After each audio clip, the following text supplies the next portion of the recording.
আলোতে কাবা ঘর আলোকিত হয়ে যেত। মা আয়েশা বলেন, আমার স্বামী যখন বেহেশতি হাসি হাসছে তখন বাবা মুখ থেকে নূর বের হয়ে যেত।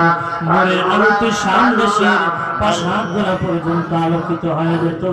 মা আয়েশা বলেন, পৃথিবীর নারীরা তোমাদের স্বামী ঘরে আসলে কি করো? তারা বলেছিল, ঘরের বাতি আমরা জ্বালাই দিই।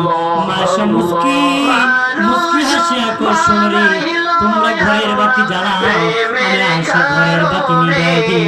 আমার স্বামী রহমতের নবী আমার ঘরে যখন আসে আমার ঘরটা আলোকিত হয়ে যায়। আমাদের আয়েশা বলেন, ছোট্ট সুই যদি আমার ঘরের মধ্যে নিচে পড়ে থাকে আমি আয়েশা দেখতে পাই, জানিয়ে রাখো। আয়েশা বলেন, পৃথিবীর মানুষ, পৃথিবীর একটা সূর্য আছে সকালবেলা